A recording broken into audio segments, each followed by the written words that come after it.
All right, let's do it live on a Thursday edition of Cleveland Browns Daily. I am merely Bo.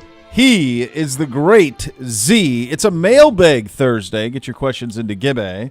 Yes. Browns_daily, and we will answer those for you in the 2 o'clock hour. How you living, buddy? I'm good, man. I'm good. We had the final doctor's appointment today. They call it a no-stress test. Nice. Where they, strap some stuff to Miss K's belly, and Sure. you listen to the heartbeat, and she has to press a button every time he moves, and they monitor what's going on, and they're like, it's great. Let's look one more time, see if he's still breech. Sure enough, still breech. He doesn't have room to move. I mean, the doctor's he's not moving. It's full up. Yeah, it's done. So that was it. So now we got just a few days, and then he will join us on Monday. So the next time that you do a show from the studio here, you will be a while, and you will be maybe I'll make a brief appearance Wednesday, and I'm hoping to call in from the hospital Monday to give an update. Well, God bless. Let's all of those things go smoothly and awesome, and we can. Nothing would thrill us more than a little update. Sure. On that on Monday. You've been down this road before. You know, it's funny. Everybody. So you're right. Factually, you are correct. Yeah. I'm going to tell you. Yeah, I met your kids. And maybe, they are I've seen the them. best. They're great. Already booze. They're great. By this time, they might actually now be rising sophomores and seniors in high school, which is wild. Oh, are they? Was today's today their last day? Yeah, Yesterday was us. There, and then they went to Cedar Point. Everybody's at Cedar Point. Oh, nice. Yeah. That's fun. It was. When we were driving to the doctor's appointment, it was Chagrin Falls last day, and they had this cute little ceremony where everybody's walking, and I got all emotional. I'm an emotional person anyway, but I was like, oh my God, Zog's gonna be walking here one day. Yeah. The clap out.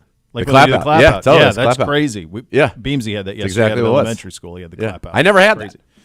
I don't think our feelings or considerations were given much thought when we were kids. No. I just think it was you just go. This is what you do. You go to school, and then that's it. There wasn't a big celebration. There was 8th grade celebration, which was minimal, and then high school, and then that was it. I do remember my 8th grade celebration, which was, again, very minimal, but they did play what people would know as the graduation song. The Green Day one? No. The dun, like the ballad. Yeah. And I remember being like, why are they playing the Macho Man's music? That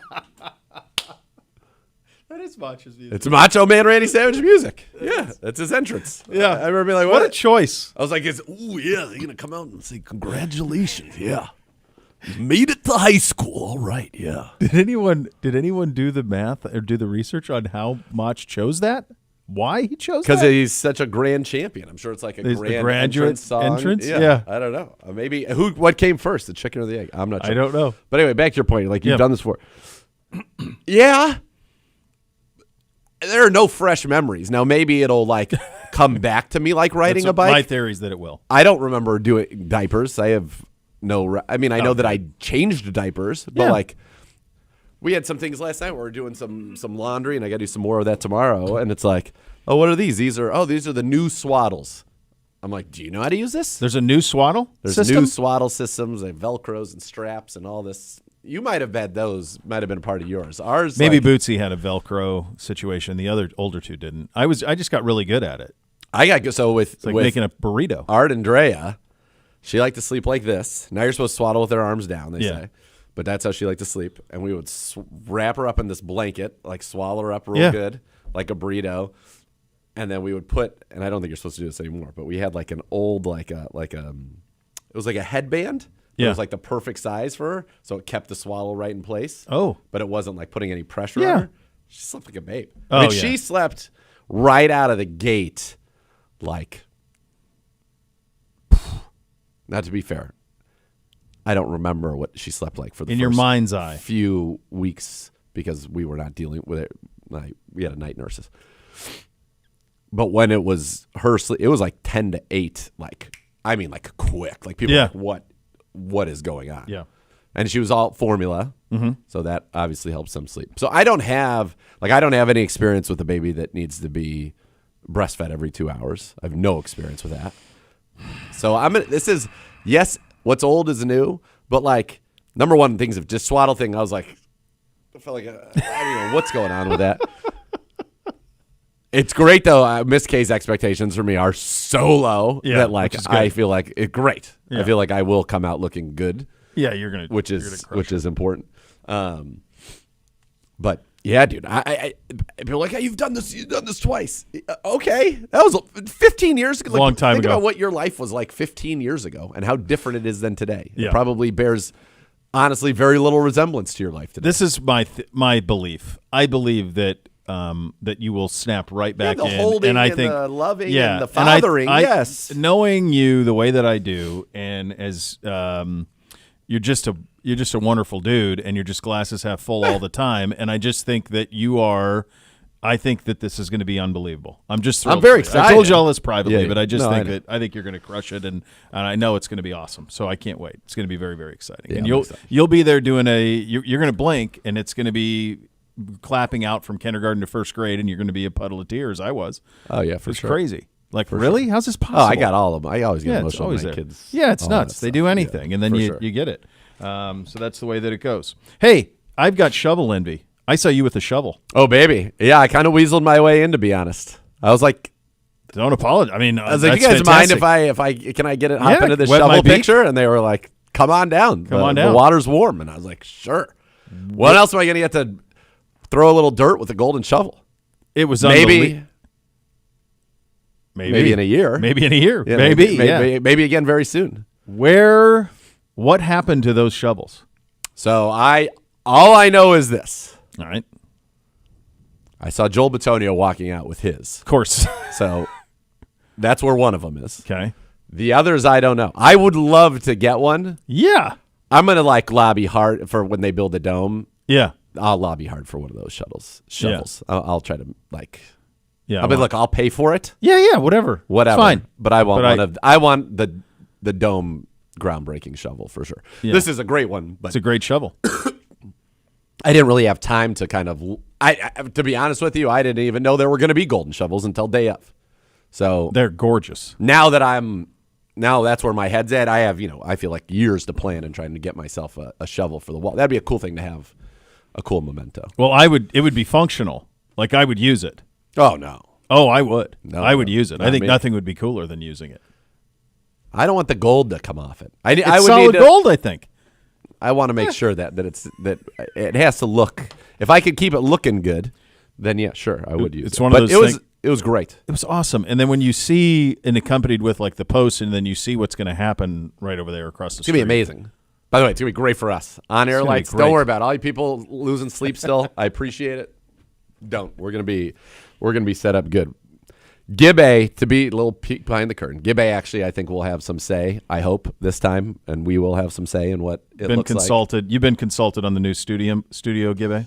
I know the dimensions of the room. Yeah. We only care about the functionality. Not at the next phase yet. Yeah, all we care about is just functional. On-air lights. Functional.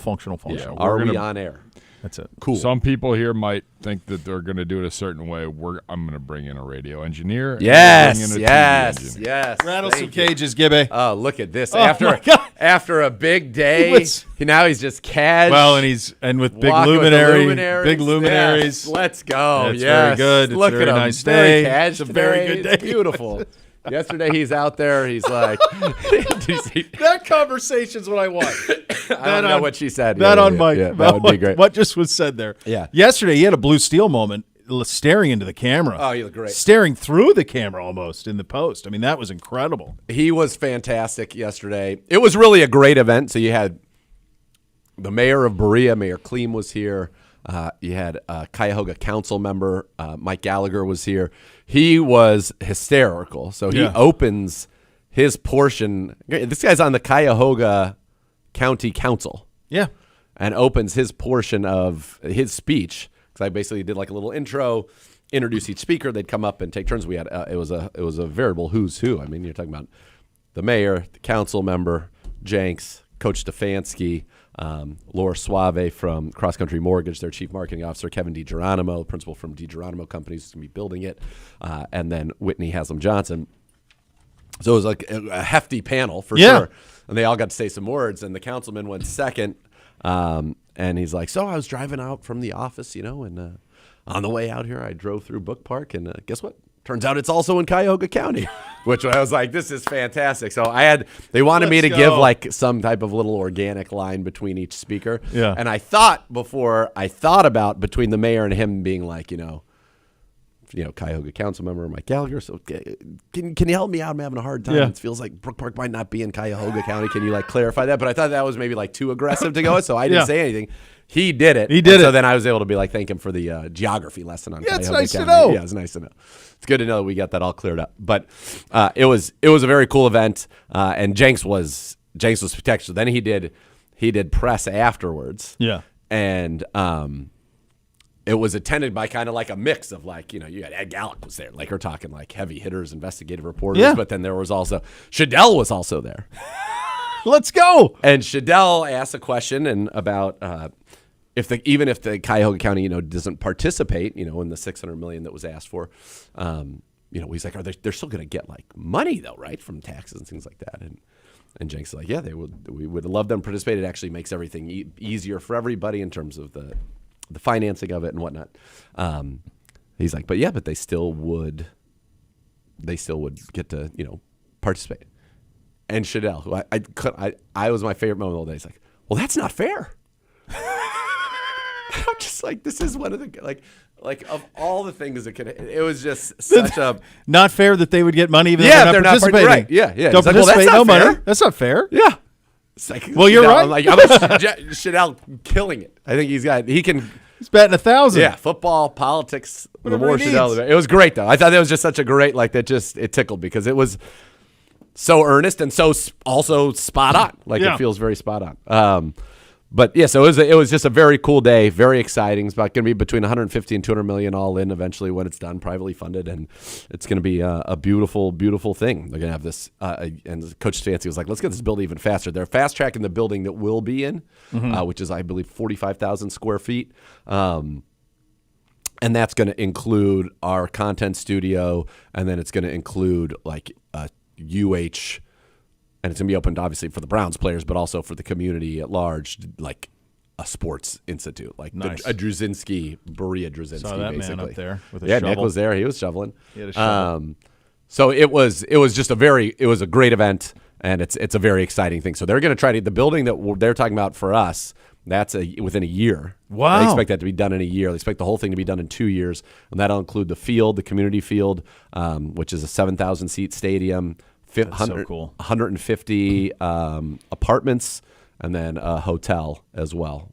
The Barker, I believe it's called. But the field, they said yesterday, give a Berea Mid-Park.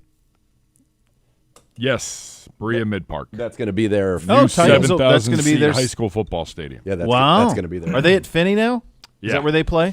Yep. Okay. Yeah. So they'll have, Boy, that's and pretty that'll cool. be used like maybe we host joint practice with fans. Oh, And yeah. We can do other things as well. Oh, it's going to be That's going to be sweet. very cool. It's gonna be very sweet. cool. That's pretty good. I mean, imagine being a kid, going to Berea Mid Park, being a Titan, and all of a sudden, like your games are played across the street from an NFL team's facility In a 7,000 seat stadium. That's awesome. Yeah, it seems pretty. That seems pretty. That's sweet. So very yeah, cool. that was a very, very cool event. Very cool event. I was honored to be able to be a part of it, and then to get a little shovel in the ground. That was very fun. Very cool. Some news today. The Browns have signed quarterback Dylan Gabriel, 4 years, 6.2. 6 of the 7 rookies drafted have now been signed. Just Quinshon Judkins, the only one left to sign, but everyone else is locked in. So 4 and 6.2 for Mr. Gabriel. Yeah, nice. Very cool.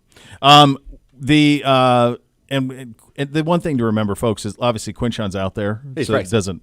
Did you see down in Cincinnati yesterday? Which part? Shamar No, I didn't. Stewart. I did not see. So he's like in line to stretch Yeah. and stood like a statue.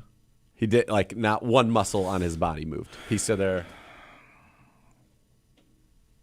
I just don't. I'm glad it's their problem and kind of their own self-created, but Yeah. I just don't know what the win is for anybody in that. If you're them, so it's good for us, but like the idea that you've done all. I don't understand why it has to always get uncomfortable.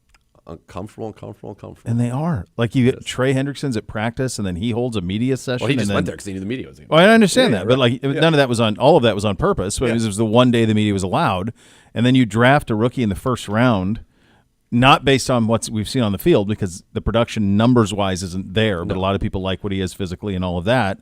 And now you're doing this. Like, it's just, what's the point? It just has to be about how they want to pay the bonus. It has to be. That's all it's about. They probably want to do it like per year. Mm-hmm. And he's like, no, I want all of it. That's my guess. Because it it's feels slotted. like His salary's slotted. Yeah, there's no. So they're not fighting over that. Yeah. All right, this next part, I don't know where we're going.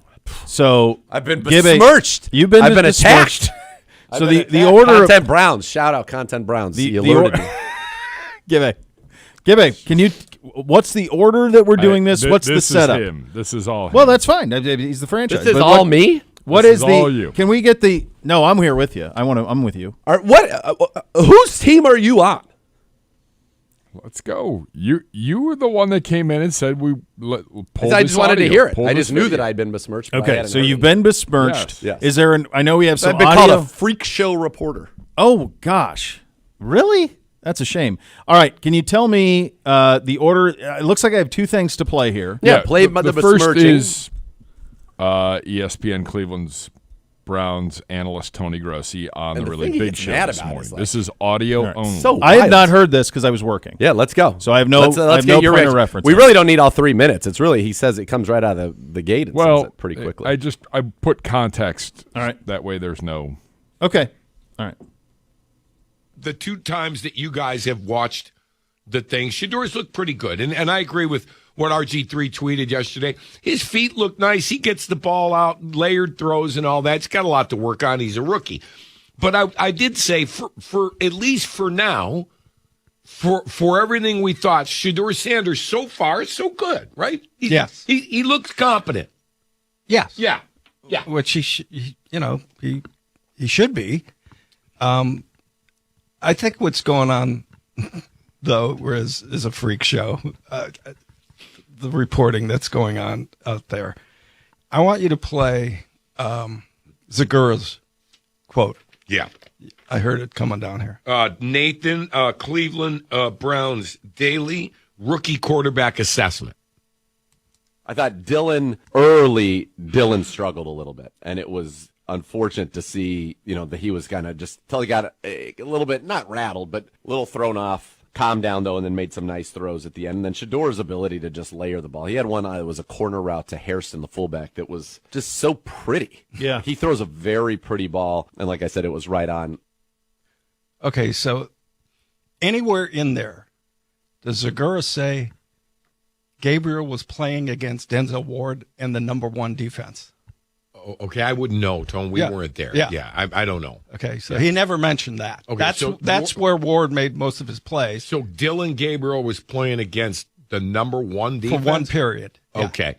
Shador hasn't gotten anywhere near the number 1 defense. Okay. Okay, why? Because I don't know. Maybe he did yesterday, maybe he will today. You guys just No, he didn't see didn't it? yesterday. I'm sorry, maybe he did Tuesday. Yeah. But see that comment, sure, Gabriel struggled. He was playing against the number 1 defense on that period. It's where Ward made 2 of his breakups and 1 of his dropped interceptions. Okay. He also did it against. Hey, that Ward guy, he's pretty good. Yeah. He was player of the day. So that's one thing I want to point out. I am not BSing you because I am incapable of BSing on this subject. I like Shador. The more I'm around him, the more I like him. But I think everyone's doing him a disservice, just like his dad did. When Coach Prime overhyped him, what did it lead to? And I think the local media, national media, are overhyping him right now. Okay? The Browns don't even think he's ready to play against their number 1 defense. Did they say that? Well, he hasn't. Tony, you've only seen 2 practices. Well, I've seen Gabriel both times go against him. Okay, For maybe one that's period. a question. One period. Maybe that'd be a good question for Kev to just go, Kevin, we've seen Dylan face the ones. Why is Shador not played against the ones? Right. Okay. All right, there you go. All right. The floor is yours. Thank you. So the first thing is, we know that Shador hasn't gone against ones. And by the way, that was a 1 second clip that they cut. And Dylan did struggle. And by the way, in that very same period, after playing against the ones, he went over to the field where Shedeur was and participated there. And it took him a second to get going over there as well. He did not come right over to the other side of the field and start lighting it up at all. So I'm talking about his first session throwing the football.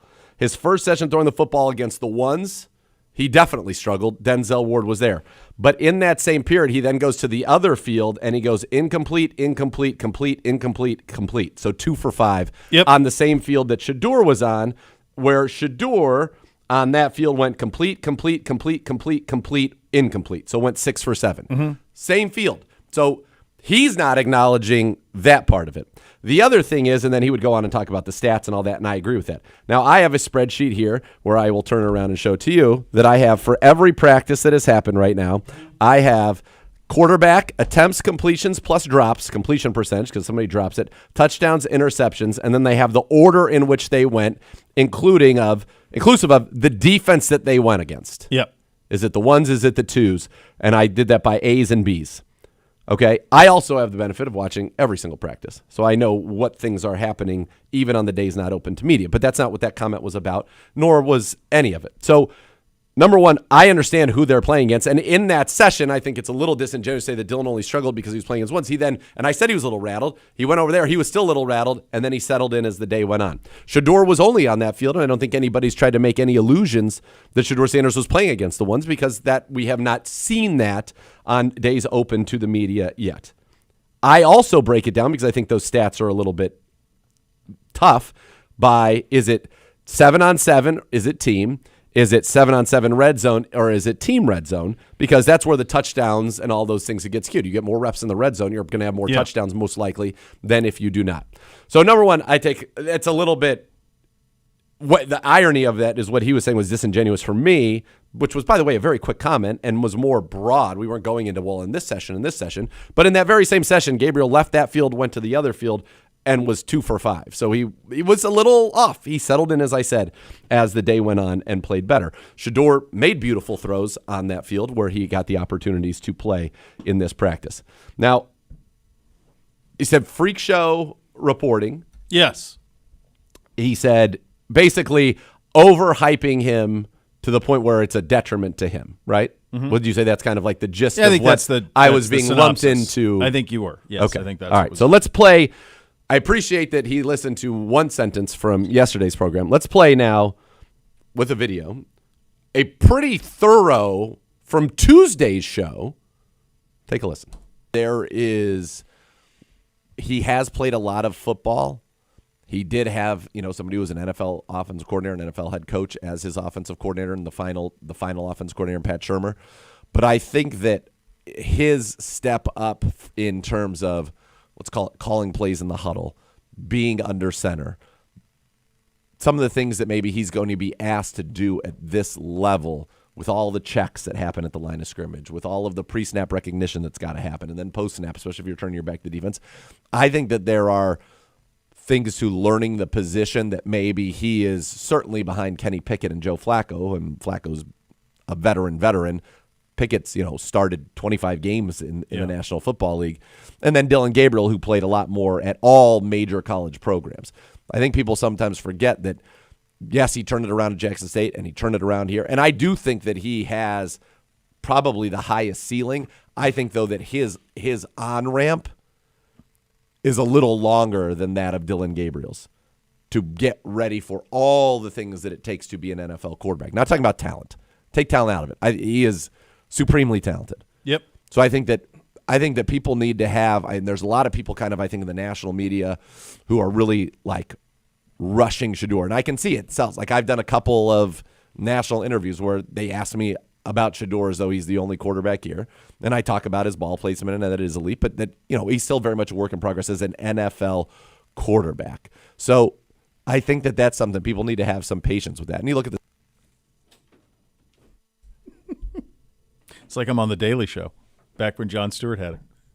How about this clip? That was me fighting through allergies, cold, whatever, delivering literally the whole point of what I was saying there was have some patience around Shedeur Sanders. Yeah. And laid out actual reasons for why you need to have patience around Shedeur Sanders. So to take the one thing that I said there, which, quite honestly, all he said was he layers the ball, and that Gabriel throws struggled. a beautiful ball, and which he did on both fields in his first session. The other thing I would say is later on in that conversation, we mentioned that Dylan got snaps with the ones. I remember it because it happened yesterday, and I was here.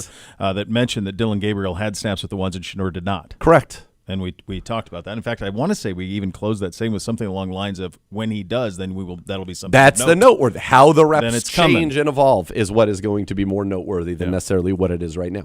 But I think that on this program, listen, it's long understood how much I liked watching Shedeur Sanders on tape at Colorado.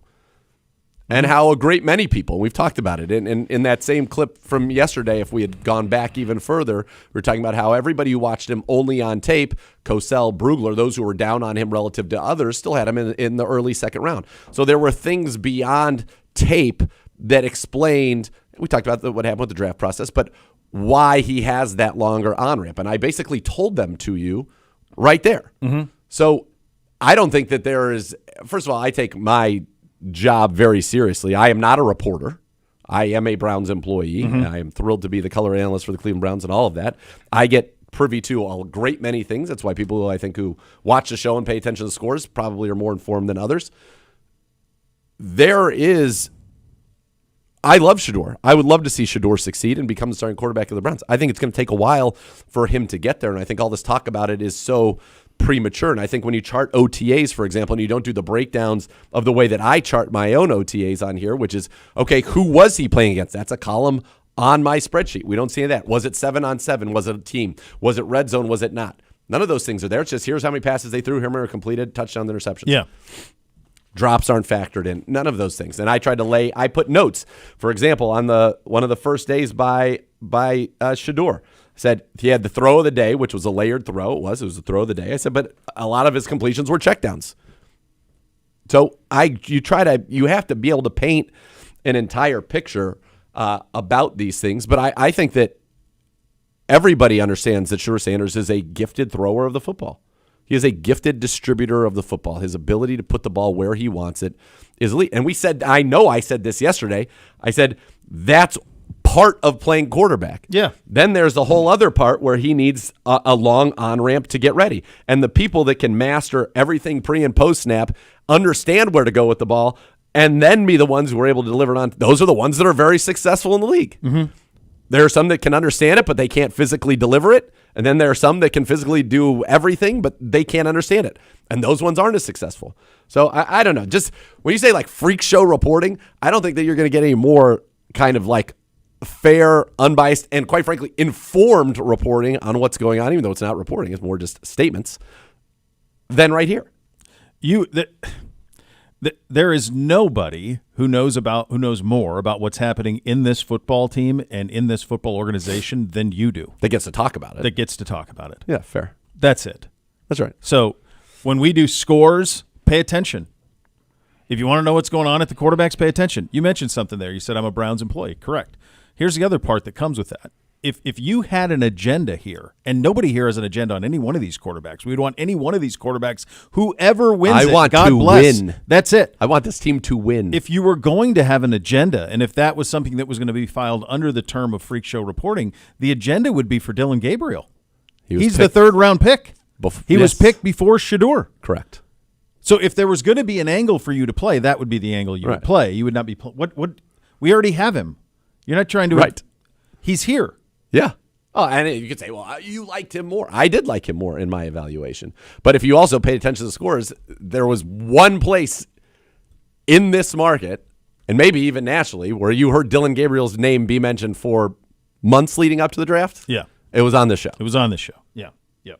And you have to remember, too, when we were doing so much of the pre-draft analysis, it was with the idea of picking number 2. 1 or 2. And it was the idea of we're picking either Cam Ward or Shedeur Sanders. And so the breakdowns that you did from a video standpoint were of those 2 guys. And I think you maybe Totally. I did Dart a little bit later, but that was all with the idea of we're picking at 2. Who is the quarterback that we have to have? Oh, if we trade down to 2 and it's Dart, what does that look like? And that was the consensus of everybody in the draft process. And we knew it wasn't Milroe. If And you we listen knew to the show, you knew it was not Milroe. it was not Milroe, and we knew that the league would have told you were not going to have to trade up for Milroe, that there was no issue. I there. remember we were very reporting adamant that about said that. after the Senior Bowl, you were probably going to go on the lead up to the Senior Bowl. You're probably going to have to trade. You have to take him Go at get 2, him, yeah. or stay in the top 5 if you want Milroe. No, and we're pretty on point with that. Where's The Rock? Remember when The Rock was the Nation of Domination? That promo go.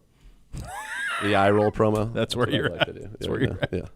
Those are your hot topics today, presented by University Hospital's official healthcare partner of your Cleveland Browns. Jordan Hicks from the podium coming up next. You'll listen to Cleveland Browns Daily, presented by Bally Bet, official sports betting partner of your Cleveland Browns on 850 ESPN Cleveland.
All right, let's head to the podium now, presented by Vivid Seats. Push your official fan experience package today for the ultimate game day. It is Browns linebacker Jordan Hicks.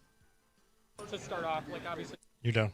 not going to be able to play this year. Just how hard has that been to see everything he went through last year? Yeah. And everything? Yeah, obviously it's difficult when you lose somebody, that's not just awesome on the field, right? Obviously his play speaks for itself, but somebody that's off the field that's fun to have around and constantly joking, keeping things light, but just a leader in the locker room. And it's tough. It's tough. Right now he's not around. I'm pretty sure he's going to be around a lot more, which is good. Excited to see him. But, yeah, you never wish that upon anybody playing the sport. Have you been in contact with him? A little. We'll text here and there, but haven't talked. So, I was expecting to see him here. Obviously, when everything came out, he wasn't. But, I'm excited to be able to see him in person and get to sit down with him. Along those lines, what's it been like with Carson obviously getting drafted? Just kind of sort of pick your brain, just kind of talk to you guys, and what's he been like in the meeting? Yeah, smart kid, man. He's very attentive. Obviously, he's able to absorb a lot, is what I've noticed. Kind of what stands out, playing multiple positions, throwing him in the fire, seeing how much he can handle, and not one point has it been too much for him. So, I tell him every day, just keep working, taking one step at a time, and it'll all come together. How much of you been a veteran in this league? I don't think you need OTAs. So why do you deem it important to? Yeah, my position at the middle linebacker is going to be, is a natural leadership position. Somebody calling the plays, natural leadership position. I think it's important for me to be around. Every team is different, right? We got new faces, new guys, young guys, older guys that I've seen before that I've never met. I think it's important to be out here and get to know them, and just be a part of the locker room. You miss it when you're away, when you're home. It's one thing to be at home with kids and doing the whole dad thing, but it's another thing to be out here with some of your peers and having a good time. So, how much, if at all, does it matter that Miles isn't here? No, I don't think so. Everybody knows Miles' work ethic and who he is on the field and how hard he goes every single snap. So Miles will show up when he's needed, man. And when he does, it's gonna be a lot of fun for me. That's for sure. What was going through your mind during this whole offseason with Miles? Or he requests the trade and then signs the extension? Are you paying attention to that, or you hear it? I've been around long enough to know everything works out the way it's supposed to for guys like that, and was happy for him when it all did. And obviously, me coming back is exciting to have him here, right? It makes my job a lot easier. Did you have any conversations with him during that? I did not, no. We were talking to Jim Schwartz earlier and about what it takes to get back to 2023. But more takeaways. How do you guys get more fumble recovers than you have? Yeah, it's first thing you got to do is emphasize it in practice, and it's been done. We've started since I've been here every practice with the turnover circuit, just focusing on it, and then recognizing opportunities, going in the film room, seeing opportunities where we could have made it, seeing opportunities when we didn't even take a shot at the ball, right? So I think it's bringing it to the forefront of your mind, understanding how important it is and how game-changing it is to get a takeaway, and then just being able to compete with our offense and be able to put it into action. Going back to Carson real quick, he compared himself. He said something kind of Miles came after earlier this offseason was JOK. Yeah. Not to say he has to fill his shoes. That's those are some lofty shoes. But do you sort of see that in his game, like that same style player? Yeah, you see his natural ability to just be in the right spot at the right time. He reads things fast. His ability to get downhill, especially in this type of defense for a linebacker, is needed, and he's able to do that.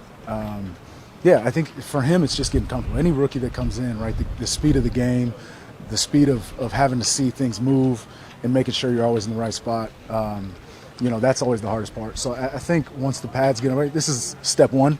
Step two, the pads come on, right, and then live bullets, and then preseason comes. So for what he's been exposed to, what he's been asked to do, he's doing a great job. How good does it feel for you coming into this seemingly fully healthy and just being able to put your best foot forward? Yeah, coming off of off seasons of being able to just stack the workouts and everything together is huge. I turned 33 in less than a month, right? It's exciting to be out here with young guys and still be able to make plays and have fun. You don't take these moments for granted. So it feels good to be healthy, obviously, at my age for sure.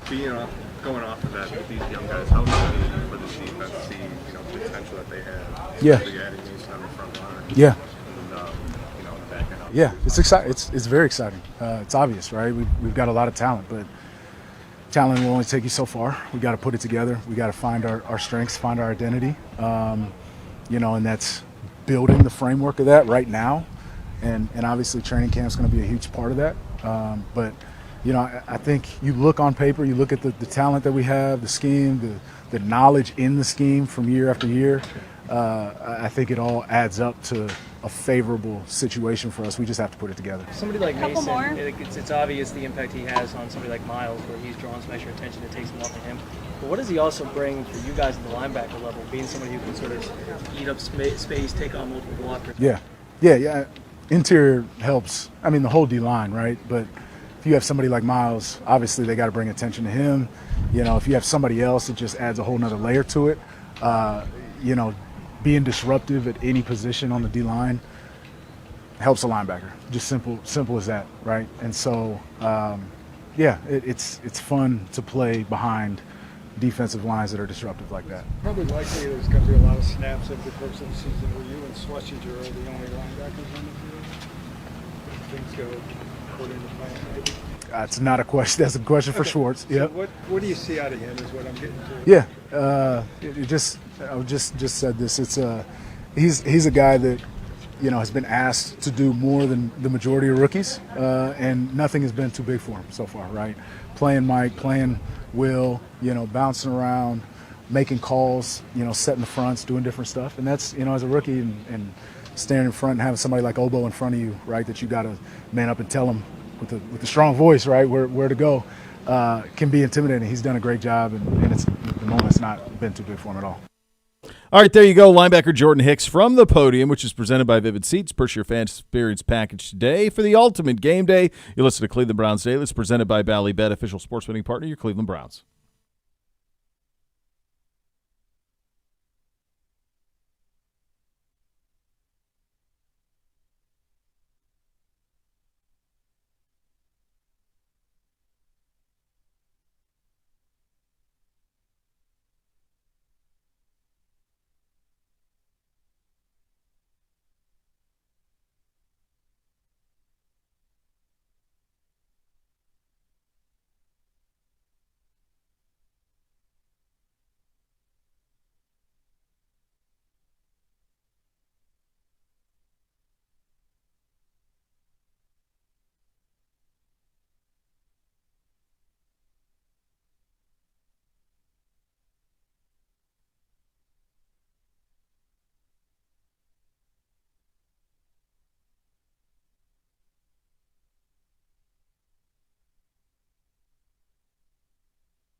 Include the Browns Daily. We're presented by Ballybet, official sports betting partner of your Cleveland Browns. News out of Indy, not good on the Anthony Richardson front. It's the shoulder that he had the surgery on, correct? And now he's going to be out for a while. It appears it's the same AC joint he injured last season. Daniel Jones going to be the QB for at least the early part of training camp. They're saying mid-training camp before he comes back. There is Anthony Richardson is going to go down as of no fault of his own on one of kind of like the poster children for potential and physical wow with just so little football played. And the idea that he was – and I was very critical of the drafting of him, not because of what he was or was not as a player, but just of if you're drafting somebody that high, they had better have played a lot of football. And he just hasn't played a lot of football. Just hasn't. Didn't start much at Florida. I want to say it was less than like 12 games he started at UF. And there were flashes, certainly. And we saw it. I remember this very well. And I want to say it was last year at the start of the season. He made a throw in – he had the throw of the year. I was going to say, against Houston. It was week 1. Yeah. But it was a throw of the year in the NFL. You were doing our game at the same time that it was going on. Yeah. But I had that game on as I was watching our game because I do the multi-TV setup. It was like 70 yards in the air off his back foot flat. Crazy. But and I remember you and I talking about it when we do like the one thought around the league on Tuesday, and you mentioned that thought. And I remember you and I talking. I'm like, buddy, the rest of the game, he couldn't hit a 5-yard out. He's hitting people in the stands. Yeah. Like he can do that, but he can't do the routine at all. And he needed to go somewhere. It's almost like he's really kind of the perfect example of what in an ideal world, is it the UFL now? Yeah. That's what it should be. The UFL is a place where somebody like Anthony Richardson should go and play a lot of football. He should have made 10 starts in the UFL. And if they could get the calendar right to where you went from, if the draft happened in February, and then you went from that, and if you wanted to put guys into the UFL to get them games and have agreements with those teams, with NFL teams, and say, this team is going to run a wide zone scheme, and this team's going to run this scheme, or whatever, and you could just assign guys to teams based on what you kind of wanted taught, or you don't even have to get that specific, even if there was one team for the AFC North and one team that was in the AFC South, whatever. He needs more ball. Yeah. And a lot of these guys do, man. Yeah. I mean, I think about DTR when he was here. He needed to go play some football somewhere. Yeah, he needed to play. And they're just not getting that opportunity. And when you see him, so to me, I just see like this is a guy who wowed with the arm and the physical and all of that, but he just didn't play a lot of football. And he needed to go to some place where there could have been patience. But it's really difficult to develop when you don't play. And that's just the real truth of it. Yes. And like I could think of in my mind, you would say like, all right, we're going to have a team that's going to be young players from the Browns, Vikings, Niners, Rams. Sure. That'll be like one team. That's and you try to get like 4 teams where you can, and they're not all going to have quarterbacks at the same time. No.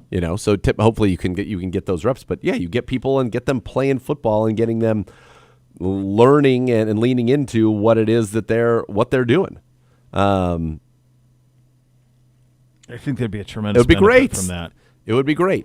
Now, and the other thing because here's the thing, like we had Dearness Johnson, for example, who made it a little bit, made it certainly in the league, but it wasn't the UFL. He was in the AAFL. I can't remember. I think that was the AA. Yeah. There was that, and then there was the USFL, and now they've become the UFL, I think is what it's it is. The United Football League. Yeah. Well, it was the XFL. Oh, that's the right. AAFL didn't last. No. And then it was like the USFL and the... Was that the one that got undone by COVID? I think so.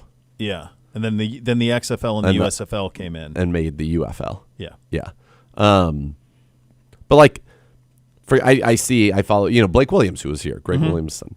He's coaching one of the UFL teams. I think he's a DC for one of the UFL teams. He had a couple guys on his team make the UFL like all defensive team. So like, I wonder, are these guys going to, does doing that get these guys a shot in the NFL? And if not, then, I mean, it's cool that people are still getting to play, but if you're not able to be on a 90, yeah, that doesn't even get you that look, then that league really should be what we're talking about. Like every team should say, here are 10 guys, if let's say you have 4 teams per team, so you do an 8-team league, then you try to keep it systematically close. Yep. And you could say, okay, each team can have 10 to 15 guys eligible to make out a 53-man roster. Mm-hmm. And then you go from there. It would be such a win-win.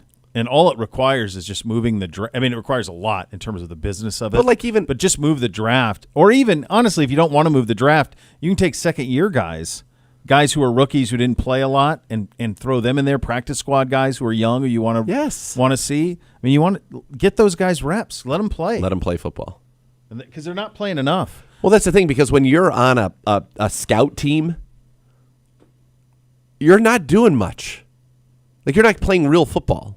No. And everything you're doing is trying to give looks to the people who are playing football. So I just think it would be You're not working on your craft. No, it would be so valuable for those people to have that opportunity to really play football. Yeah. I think it would be awesome. You want to take a stab at his college stats? Whose? Anthony Richardson's. Sure. He started 13 13 was the name. Okay, so I had that. So I thought 12, and it was 13. Okay. What do you think his record was that he quarterbacked the University of Florida to in those 13 games? Like right around 500. You 6 and 7, 7 and 8. He was nailed 7 it. and 6. 6 and 7. Okay. Completion percentage in the 1 year where he started every game, because he was only 1 year as a starter. I'm going to say somewhere between 57 and 61. Can I interest you in 53.8? No, not interested in that. Passing yards, 25-49. Touchdown to interception, 17 touchdowns, 9 picks. Okay. Now he ran for 650 yards and 9 touchdowns, but it's not crazy. I mean, it's college football after all. No, but he's big. But he's big and he's strong and he can throw it. Yeah, he measured in at the combine, 6'4" and a quarter, 244. Ran a 4.43. He's kind of he's the poster child for that, where the physical stuff blew people away. He obviously had great interviews too, because there were no red flags there. Yep. And it caused people to look over the fact that this was a kid who just didn't play a lot of ball. Yep. He just didn't. No. And in a day and age where Dylan Gabriel's got 60-some college starts and Shedeur Sanders started for 4 years and we drafted him in the 3rd or 5th round, when you think about the amount of football experience that Cam Ward has had, playing from Incarnate Ward to Washington State to Miami, Jackson Dart 4 years, a year at USC and 3 at Ole Miss. Like, they have played so much football now, these kids. Yeah, Dylan. They're starting, I mentioned him with 60 starts. 60. Like, I mean, there's so much experience that they have, and I think it's one of those things where Anthony Richardson should just played more ball. Yeah. And then maybe it works out. So, you hate to see that. All right, second hour of the program coming up next. The mailbag is open at Browns_Daily.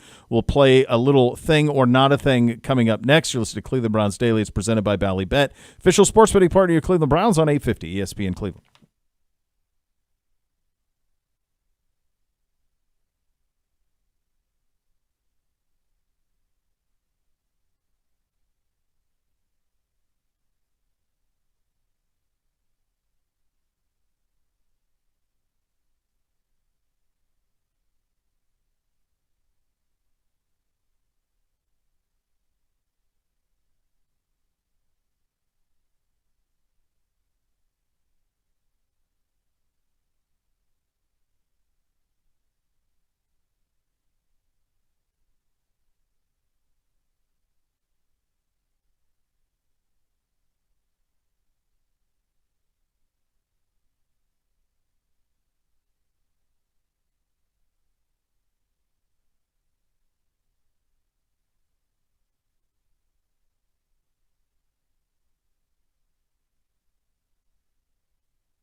Browns fans, single game tickets are on sale now. Secure your seats today for the top matchups at Huntington Bank Field during the 2025 season. Don't wait. Head to browns.com/tickets now for more. Time for a little thing or not a thing. Hello, Gibby. Gibby.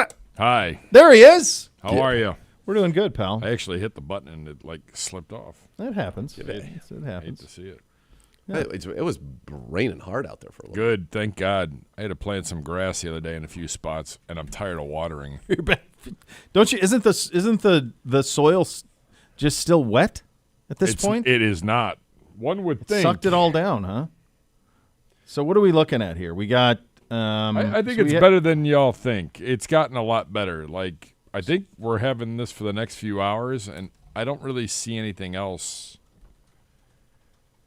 Yeah, this looks okay. Well, I'm interested what the reliable weather app has to say. Well, you let's said take a look at it. You said it. All right. Well, let's go hourly today here in lovely Berea. Let's go, kids. Here we go. Friday, all right. So it looks like everything looks pretty good once you get through tomorrow morning. Yeah, it looks like about 50% chance of rain throughout the afternoon, and then you got a thunderstorm around here around 5, then another one at 9. And then some in the overnight, and then tomorrow around noon, and again at 6. But it's I have nothing chance. after 6 a.m. tomorrow. Where are you looking, though? There's What city are you 20% using for the chance. best one? I was using Berea. You're using Berea. All right, I'm looking east side. Yeah. We are maybe a little rain into like 9 a.m. tomorrow, and then looks like you should be pretty good tomorrow until maybe the evening, maybe 8, 9 there's a little, and then I think on Saturday, Sunday, you're golden. Yeah, it seems like you're good Safe. to go there. Yeah, you're safe, pal. Safe. Nice little weekend. That's nice. Good to see. We're owed it. We haven't had many. We had a good one last weekend, and now let's stack them a little bit. Yes. Oh, last weekend was cold, though, Saturday. The last 2 weekends. That's right. It was brisk. Yeah, Mother's Day was nice. That was kind of the one. When yeah, the was week that? before was awful. Yeah, like 3 weeks ago. Yeah. That was kind of the last one.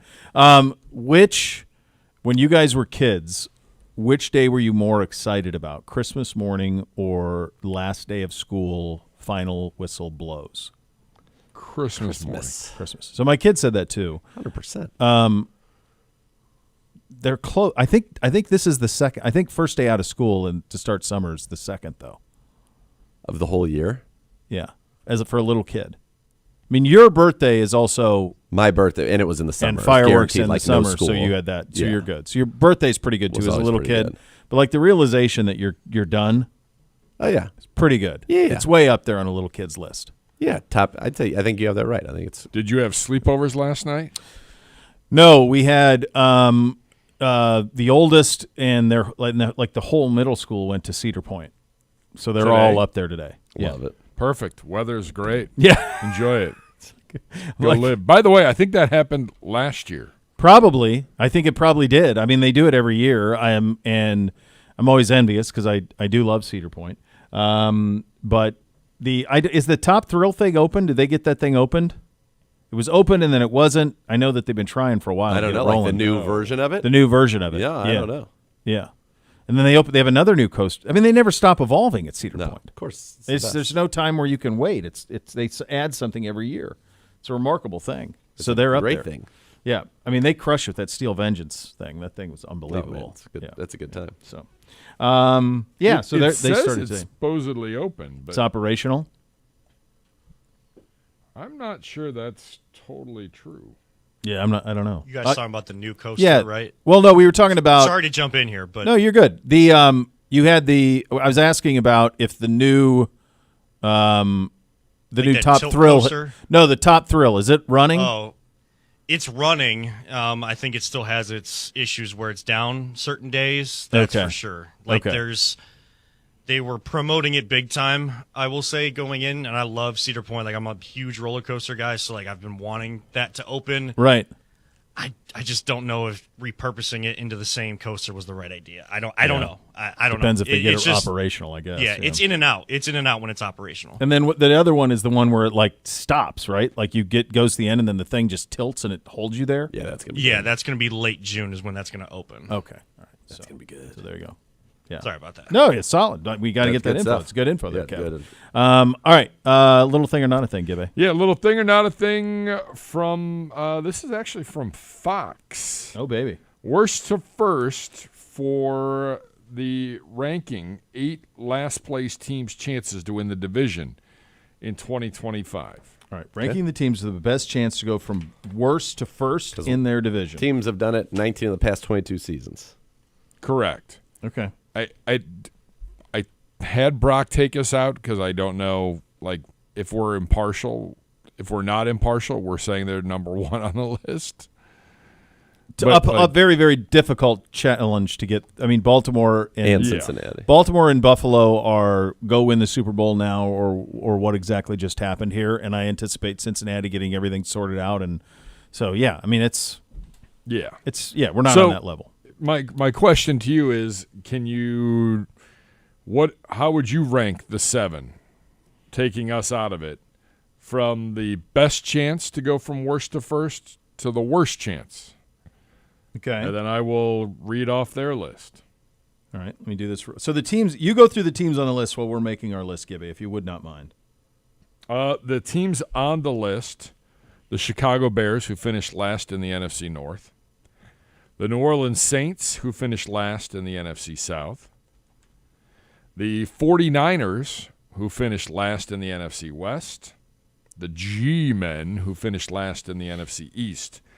AFC last place teams include the Las Vegas Raiders, the Tennessee Titans, the New England Patriots, joining your Cleveland Browns. Okay. Let's go like bottom up. That's what I think too. That's fine. By the way, this article had the Browns as the least likely of these 8 teams to win the division. Okay. I mean, I think there's some absolute no chances here. But in the spirit of this, I am ready. All right, so we'll start at the bottom. So number 7? Number 7. Number 7. Because I miss them. The G-Men. Same. Yeah. G-Man 7. I had them 7 as well. And I think they have some exciting players. I just like Philly's winning that division. If they don't, you got to deal with Washington and Dallas. They're definitely the 4th team in that division. I'm with you. I think they're the bottom of this. Fox for sure. agreed with you. Yeah. The G-Men were number 7. Yep. On to number 6. Bo Bishop. So, this is not a reflection of where I would rank this team among these teams. Same. But that's not what we're tasked with. Correct. We're tasked with least likely to go from worst to first. Correct. So in the spirit of that, I have the New England Patriots at number 6. And I like their team a lot, but they're not going to beat Buffalo. So we'll talk about that when we get to them on my spot. Okay. But I was thinking exactly what you were thinking from the same line of thought. And so I actually have the Raiders 6th. Okay. Because they're pretty decent, yeah. The Raiders are maybe the 3rd best team on this list. Yes. I think the Pats are right there too. I think the So Pats do are I. much improved. All right, so let's just talk about it. Let's have that talk. Let's now, have that yeah. talk now. Okay. So I have the Raiders 6 because the Raiders are behind Kansas City. Yep. They're behind Denver. Yep. And the Chargers. Yep. There's 3 legit teams that you really feel like are better than them. 3 playoff teams. 3 playoff teams. Yeah. So to me, though, with the Patriots, which I have them significantly up the rankings. Yeah. If Josh Allen breaks his leg week 1, that's a really good. They caveat can out win of you. that division. I think that's fair. That's if you take injury into account, and I probably should have, because the path then isn't so difficult. Right, I could see them being better than Miami. I think they will be better than the Jets. Totally. And so it was just, to me, Buffalo seems insurmountable. They are. But with an injury, right, and to your point, you need multiple injuries in the AFC West. Yeah, that's a good job of you. That wrinkle of it. Yeah. So I can tell you this: Fox had at number 6. Yeah. The New Orleans Saints. Okay, so Fox goes. So Fox went G-Men, 6 Saints. Okay. On to number 5. Nathan Zagura. And I had Las Vegas. I went in this one with the Titans because they obviously were the worst team in the league last year. I don't think their division is particularly tough. Mm-hmm. So could I see it if all of a sudden Cam Ward is electric? Yeah, sure. But I still think they're behind Houston. I think they're behind Jacksonville. I just don't. And Indy's always solid. And I actually think Dan Dimes in Indy is going to put them as another middling team. So I don't think they can get to first. So I have the Saints here at number 5. I actually think the Saints are the worst team in all of this. I mean, I don't know who's their quarterbacking them. I think of just the worst operation. Like, to me, it looks like they're tanking for Arch. That's what it looks like. And by the way, not the worst thing.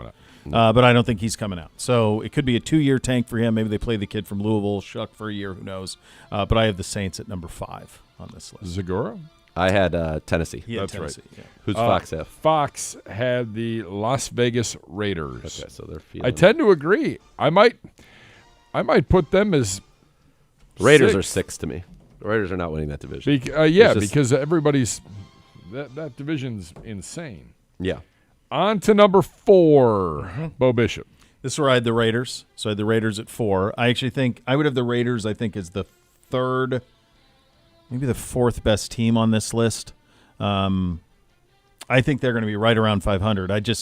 It's the division, as we talked about earlier, that's the problem. But I actually think they're a higher ranked team on this list. So I have the Raiders at 4. Zagora. This is where I have the Saints. And the only reason I have them ahead of Tennessee I think they might be the worst team on here. That division is. It's a bad division. You just don't know. Like, somehow you end up 9-8 and you could win that division. Tampa Bay's probably the favorite. Carolina's on the come. Yes. Atlanta might be there. Mm-hmm. But there's no dominant force in that division. There is not. No. Nope. Fox at number 4 had the New England Patriots. Okay. On to number 3, Zagora. This is where I have New England, because I don't think it's likely. But in fact, I really only think there's one team that's likely, if we're being honest. I think there's 2 in play, and we're obviously talking about the same 2 at the top. But yeah. So this is where I had New England, and again, it's just because if Josh Allen gets, what was his name? Bernard Carmel Pollard, when he took out Tom Brady week 1. Like, all of a sudden that totally changes that division. But it would take that. I think it would take a significant early season Josh Allen injury. Bishop. So this is your Pats. I have Titans here. So you like them. I don't. I just don't know that division's crazy. And there was some reporting today about C.J. Stroud with a shoulder and elbow that had me a little bit concerned. And I keep waiting on Jacksonville to be good, and maybe it's a me problem, and maybe they're just not. It's hard for me to understand because I love the sum of their parts. Or I love their parts, but for whatever reason they have not reached the proper sum. And just maybe this kid's great. Like if Cam Ward's Jaden Daniels, who knows? Sure. So it's more about the road than anything else. Than it is for Tennessee. I think there are teams I have ranked lower than this that I like their chances better. It's just a matter of the road being that division. Fox has the Chicago Bears at number 3. Okay. To number 2 we go. Bo. I have the Bears here. Same. At number 2. Look, the 3 teams ahead of them, Detroit won 15 games, Minnesota won 14, and Green Bay won 12, I think, last year. But their talent is wild. Their offensive talent is incredible. Obviously, Detroit rode those starters very hard. They have to replace both coordinators. I don't think it's likely that they're the team to do it. I think there's kind of only one. But would I be shocked if Caleb Williams in year 2 throwing to those receivers with those weapons out of the backfield and competent coaching? That's the key. Would I be shocked if they won the division at 12-5? I would. It would not be the most shocking thing I've ever seen because I know the amount of talent on that roster. Fox had the Titans at number 2. Obviously, everybody has the same number 1. Yeah. So they have Titans. 2. So same thinking I have, that maybe easy division, lightning in a bottle with the quarterback, and away you go. But the number 1 is the 49ers. Of course. Yeah. I mean, they were banged up, beat up. Yep. And I really like the Rams.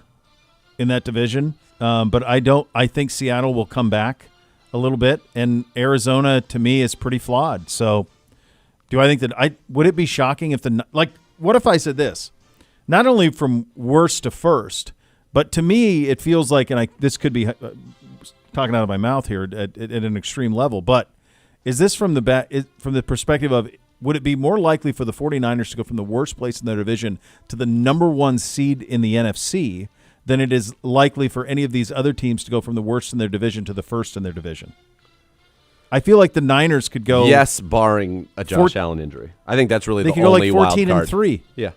They could go 14-3. I've talked to my dad. My dad is 13-4. Or my dad is down right now. 12-5. Yeah, he's down. Why is he down? Why would he be? Because that's how. What do you mean? We were going to lose every game in the Joe Montana era. He's just. They were going to lose. He would Joe. Yeah, he's just down. He knew they needed Steve Young. That's a fun list, though. Yeah, yeah, it's a really good list. All right, coming up next, we'll go around the sports world, and there's still time to get your mailbag questions into Gibbe at Browns_Daily. You're listening to Cleveland Browns Daily on 850 ESPN Cleveland.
Fun your fan with the Ballybet Sportsbook app. Download today. Get 50 back in bonus bets. You place that first wager of 10 or more. Ballybet's the official sports betting partner of your Cleveland Browns. As we go around the sports world, the Ravens have signed wide receiver Rashad Bateman. 3 years, $36.75 million extension. 20 of it is guaranteed.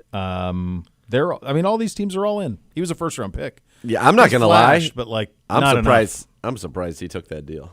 Really? Yeah. Rashad Bateman last year, he's got good size, 6'1", 195.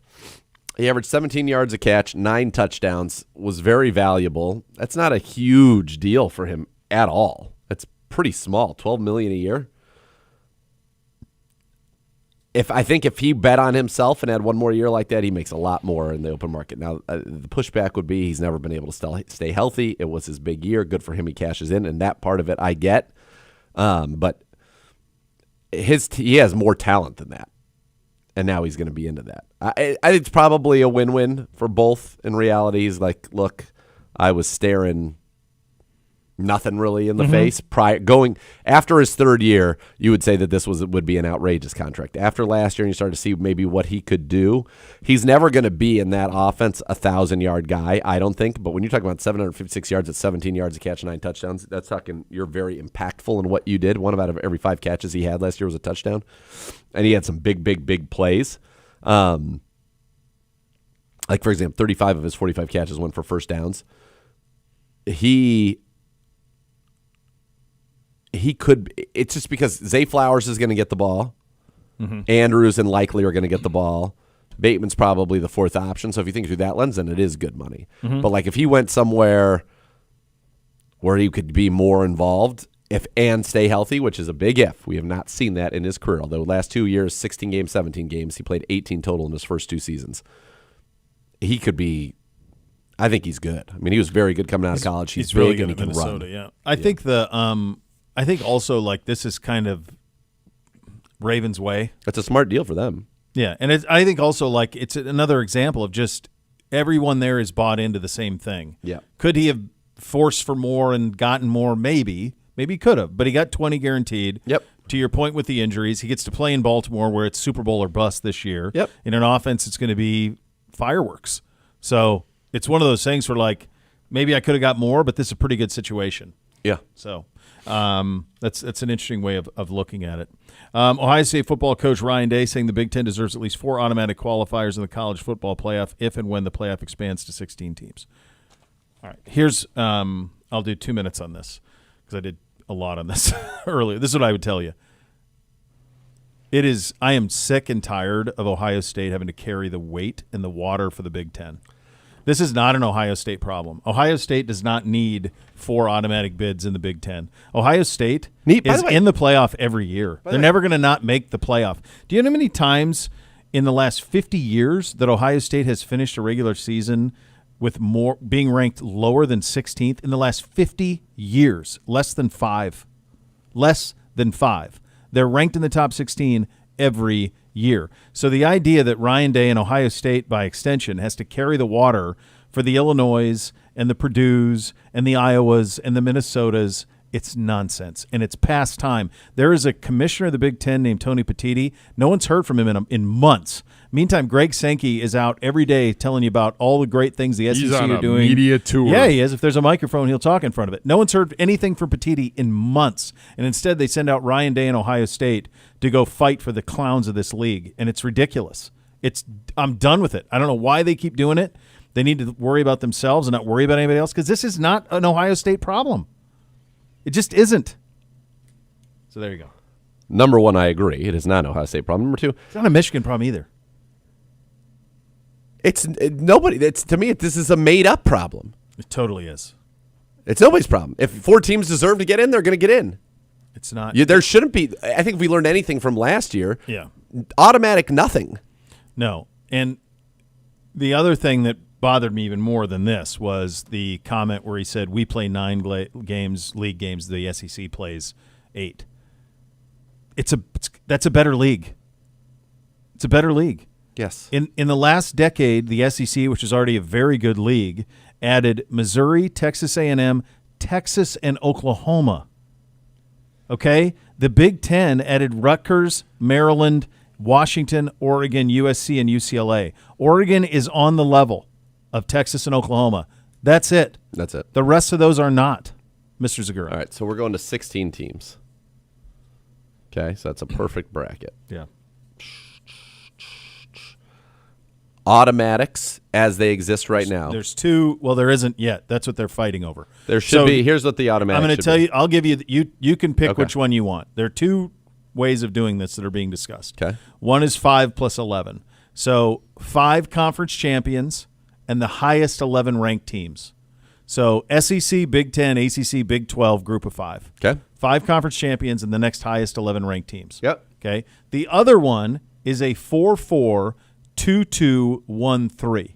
So 4 automatic qualifiers from the SEC, 4 automatic qualifiers from the Big 10, 2 from the Big 12, 2 from the ACC, 1 for the group of 5, and 3 at large. I don't like that. No, 5 plus 11. This is the best. This is a tournament to crown the national champion. Yeah. You win your division, you get in. Other than that, there are no automatics. There's no this many from this conference. That all of your schedule and strength of schedule and quality of wins and quality of losses, that get factored into the rankings. Of course.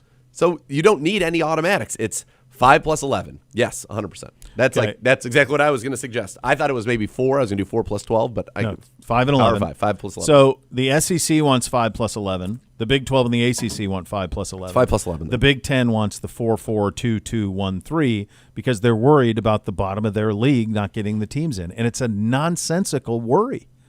You last year in the top 10 you had 4 teams. You had Ohio State, Penn State, Oregon, and Indiana. We're all in the top 10 in the country. Yeah, they all would have got in. By the way, Illinois ended up 16 in the final poll. Illinois would have got in. Of course they'll be back. You're going to have Ohio State, Penn State, Oregon, and Michigan. They'll be in the mix. This isn't a problem. USC, right? Yeah, but it speaks to the insecurity that the league has. It's embarrassing. And I know that Ryan has I shouldn't say I know this, but I would bet a decent amount of money. I've not talked to him about this directly, nor would I. If I did, I wouldn't share it publicly. But the idea that he has to go and answer for this is just nonsense. And the idea that him or Ross Bjork or anybody at Ohio State has to go and stick up for the bottom of the Big Ten is silly. Absolutely silly. So there you go. NBA Finals. I mean, that's they basically are the they're the hey, we're gonna put you on against Ohio University at 7:00 at night on Peacock. That's where they're at. Because we know that Ohio State will rank. Ohio State, you got to fall on the sword for this TV game. You got to do this. You got to fall on the sword for this.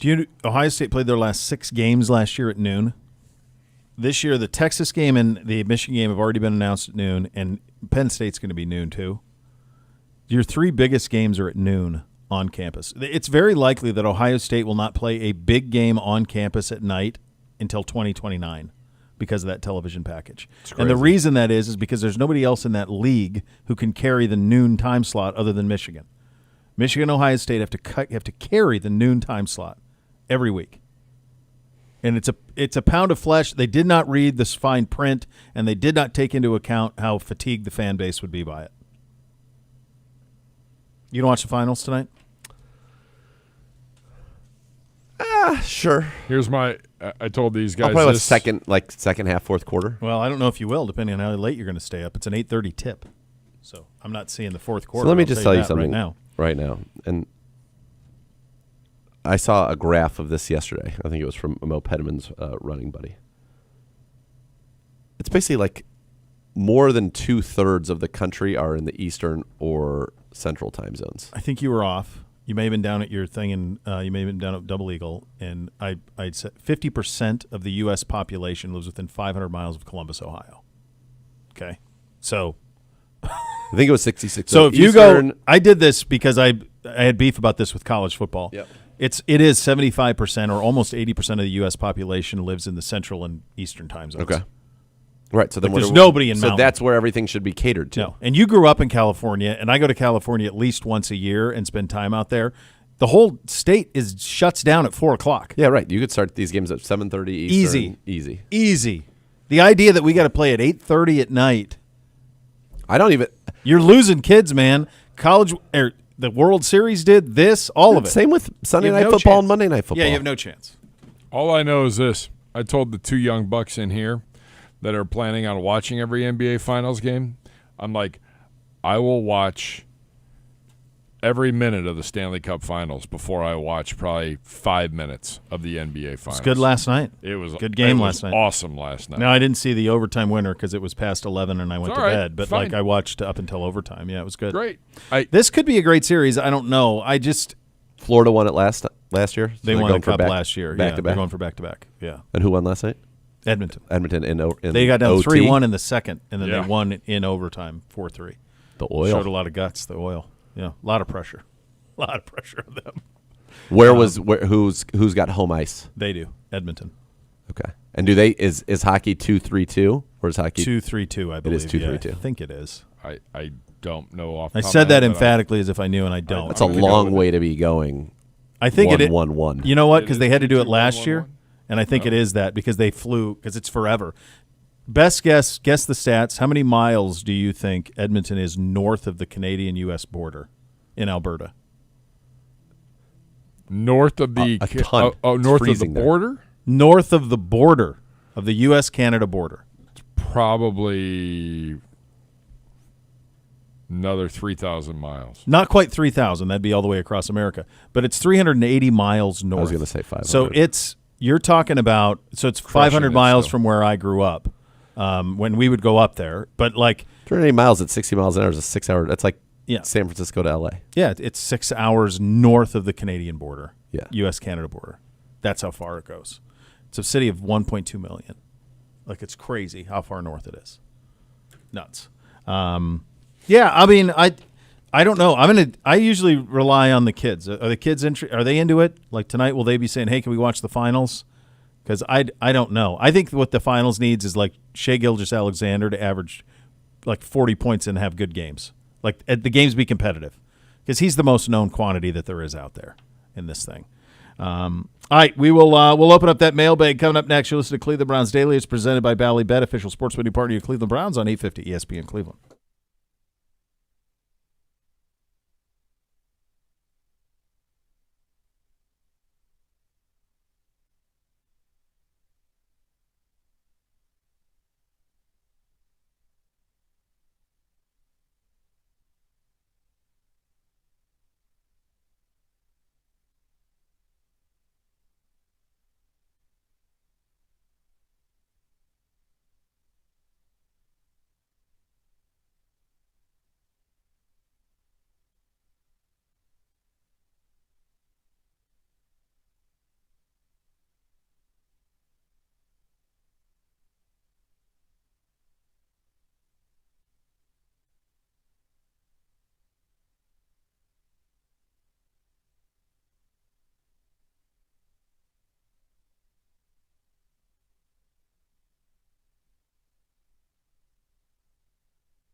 Elk and Elk Serious Lawyers, Serious Injuries, 1-800-ELK Ohio for a free case for you. Elk and Elk's proud partner of your Cleveland Browns. Time to open up that mailbag. Hello, Gibby. Hi.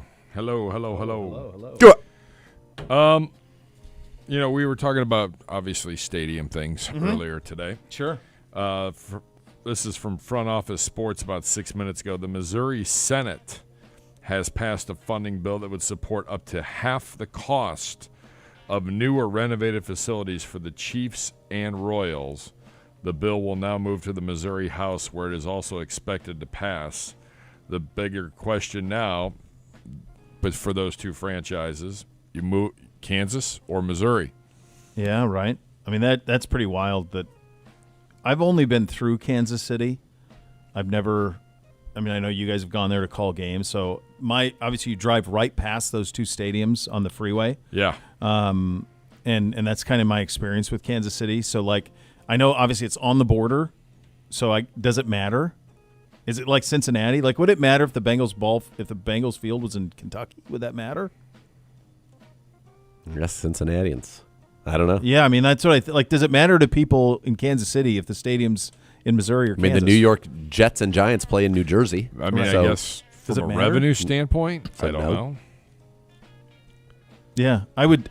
The Jets and Giants play in New Jersey. I mean, yeah, that's but I mean, yeah, I don't know. I mean, for states that aren't New York and very true. Yeah, no, I mean, I would have seen. And by the way, this is the only NFL they have in the state because they've lost the Cardinals, and now the Rams. So, yeah, I'm sure they want to hold on to that side of it. But yeah, that's. I just was thinking about that in terms of they have options, and I've not really spent much time in Kansas City. Yeah, I don't know. Like, I guess what I'm curious about is like if you're in Kansas City, if you live in Kansas City, does it matter? Do you consider yourself a Missourian, or are you? Does it matter? Like I don't know how that is because I've always felt with Cincinnati that they're like anytime you hear anything about Cincinnati, it's Cincinnati, USA. It's never Cincinnati, Ohio.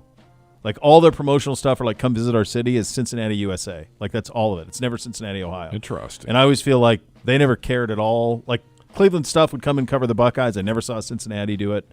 So I just don't know how they're viewed. I feel like people in North Jersey are from Jersey. The reality is if Kansas City is in Missouri, it should just be called Missouri City. There's that.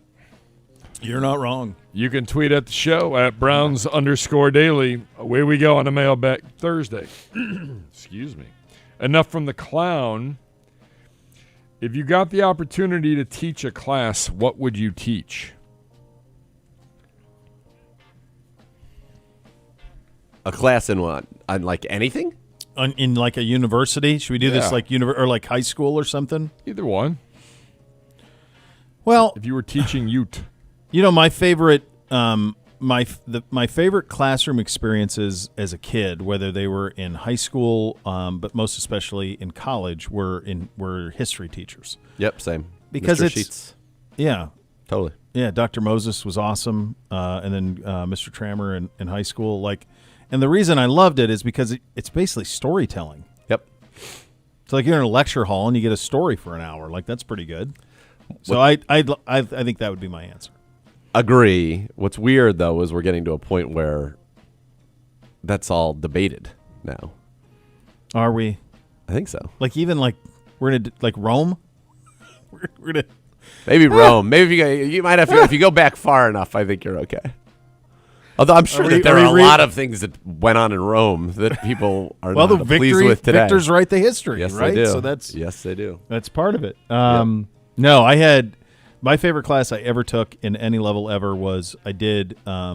It was a class. Dr. Moses taught it. He was a Texan, and he had a very Southern accent, and actually was a multiple-time Jeopardy winner, oddly enough. But he taught a class, and the class was the Civil War. That's all it was. So all you did was the Civil War for the whole year. That's pretty awesome. Cool. It was awesome. Awesome. My favorite class because he had a great passion for it. Was Pirates, Privateers, and Smugglers. That's unbelievable. That's a college what a class. Course all on pirates was awesome. Did you ever finish Black Sails? I don't know if we finished it, but we got. You got a lot through it. Yes. Yeah. Many seasons. Yeah, there's several. It's really, really cool on that. It's great. Yeah. I have a number of classes that were my favorite.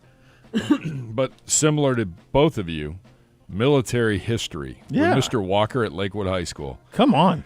This guy, you want to talk about passionate, he would walk in like in military gear and Let's hop go. on a desk or a drawer, pull out like a sword, and you were like, are you allowed to even have that in here? Yes. Let's go. And he would like, the way he taught, it was like you were riveted the moment you walked in. Think about the impact teachers can have. We just remembered all of those without even giving it a second thought. Anecdotes from the way that they taught it or what was said.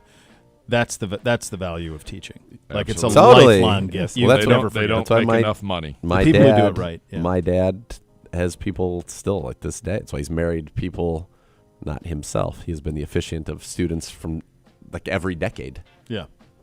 Because when you have a great teacher, they make a real It big really impact. makes an Mr. impact, Sheets, yeah. Mr. Wilder. I was very fortunate to have a lot of. Were you really ever good a teachers. student for Pedro? No, My God, that would have been. no. That's a joke sitcom. enough. Like Yeah. No. no. Mr. Seatshead, I remember.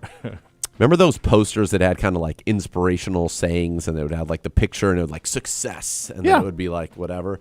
He had the one that I don't remember what the word was. It might have been freedom, but it was like a harrier hovering right in front of the White House, not the White House, in front of the Capitol building. Oh yeah. And it was like sweet. And That's I'm like, cool. Yeah. yeah, and he I was like in the this guy. military. Yeah, I Yeah, love that's Mr. cool. Sheets. Mr. Sheets was an awesome. One more from the clown. Ask Browns Daily for all three boys. If that crud Siciliano gave you this choice. Love it. 1, golf in sporadic rain I and knew it's gonna be wind, about but weather when he said 75 crud. degrees. Yep. Versus clear and sunny, but 45 with a light wind. 75 and Easy. sporadic 75 and rain. That's not close. I think you got to get to a point where like the 45 and what was it? 45 and sunny, but a light wind. So That was the poster. that's an unbelievable poster. Yeah, vigilance. Vigilance. That's so yeah, strong. I vigilance. remember Freedom that is one. defended by the shield of readiness, and it was a harrier rising in front of the U.S. Capitol. I mean that. Yeah, I remember that. Mr. I've seen that Sheets. poster. That's good job, Please. Mr. Sheets. Yeah. I think the temperature that you would have to get it, you'd have to be more like 60. It'd have to be 60 and a light breeze. Yeah, 60 light breeze and sunny. It's- Great. And by the way, that's still. I just did that on Saturday, Yeah. and it's still a little brisk. It was in the 40s on Saturday. But we played afternoon, and it Okay, was warmed up. okay, It was like okay. because I remember looking at the car when I got My it was like buddies- 58 or 57 and breezy, and there were times it My was buddies chilly. played in a golf outing on Saturday that I wasn't able to attend, and they said it was with the wind chill. It was 37 degrees when they teed off on Saturday morning for sure. Yes. It was absolutely last day of May. Yeah. Yeah, May 31st. Yeah. I waited until the afternoon, so it was warm, but it was still there was still time on up. I had on like I was in pants and a jacket or like a hoodie and a vest, and there were times I'm like I could have used a jacket, and that was like 57, 58 Yep. with breeze. So that's the number you got to get to. Yeah. Greister, when you guys travel, do you tip the housekeeping staff? Yeah, Yes. I do. Mhm. Yeah, especially Not if I'm daily. staying there multiple days. not daily. No, but, no, but like yeah, over. if it's Especially 2 if or I'm 3 nights, if timeshare, or if it's if you're in an Airbnb, it's part of part of it. Yeah. it's built into it. Yeah. Yeah. But I do that. I tell you, we're out of control with the tipping. Way I'm out of aware control. that. I mean, come on. If I'm walking If I'm in, picking up food, Yeah. I don't want to see tip. It's ridiculous. I'm picking it up. What did you do? Oh, I put it in a box. You That's cooked literally it, but that's the why job. I paid the money I for paid that. the money for that, right? I'm paying the money for that. Like, and I'm sorry that like your business is that the owner of your business is trying to tell you that this is part of your business is me tipping you for pickup. But if I come in and sit down, you're going to get as good a tip as you want. I mean, I'll take care of you on that always. I don't understand tipping on pickup. Yeah. Kyle Gratz, what person in the industry, past or present, do you most try to emulate your interviewing style? No, that's easy for me. Dan Patrick. I think he's the best. Him and Howard. Howard's unbelievable. Unbelievable. I mean, Howard's unbelievable. But Howard's a bit of a cheat code in that he doesn't have to take breaks. True. So he can go as long as he wants or as long as they will allow, whereas Dan's got to hit things. I'll tell you, I think Tony and Mike do a really good job with PTI with their interview stuff too. Levitard's a really good interviewer. Yeah. He's a very good interviewer. The key to interviewing anybody is listening. It's really listening. Is listen to what they say when they talk. I tell people all the time who are like, how do I get better? I said, you can have a list of questions. Yeah. But if you go and just read them in a row, it's a terrible interview. You have to ask a question and listen, and they're going to give you something that you want, and then then have a conversation. You can hit general topics, but within that topic, it's got to be a conversation. You can't just be like, well, and this, and this, and this. No. It's no good. I always say for interns and stuff, like, have a roadmap. Here's where I want to start. Here's some things I want to discuss, and here's how I'm going to end this thing. Because you can't just show up and not have a plan. Like, you have to be prepared and have a plan. Yep. But have a beginning, a middle, and end.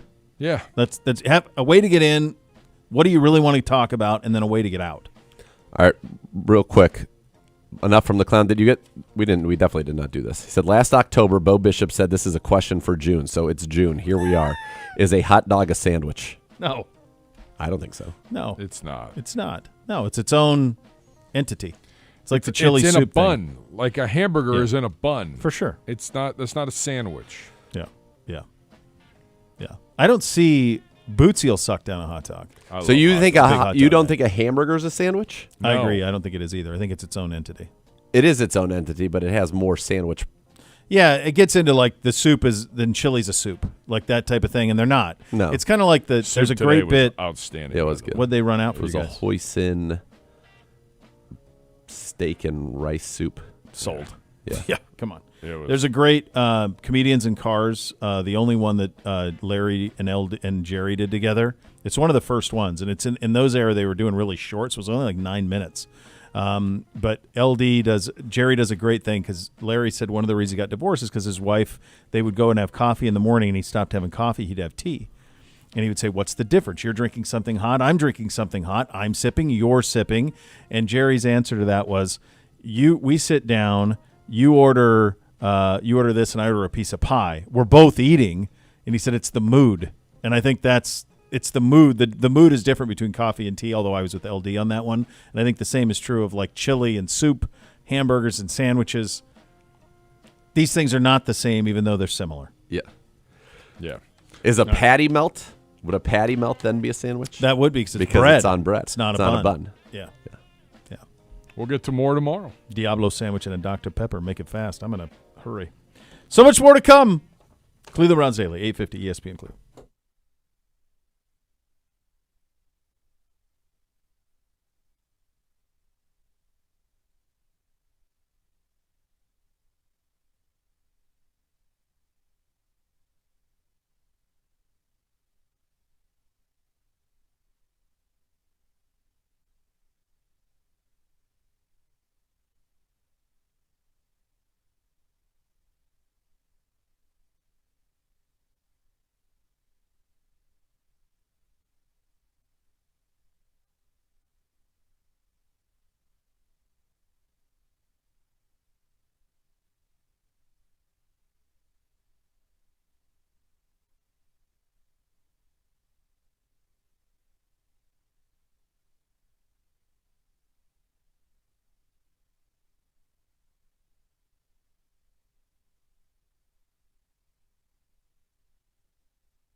Next time I see you in the flesh, baby, Daddy.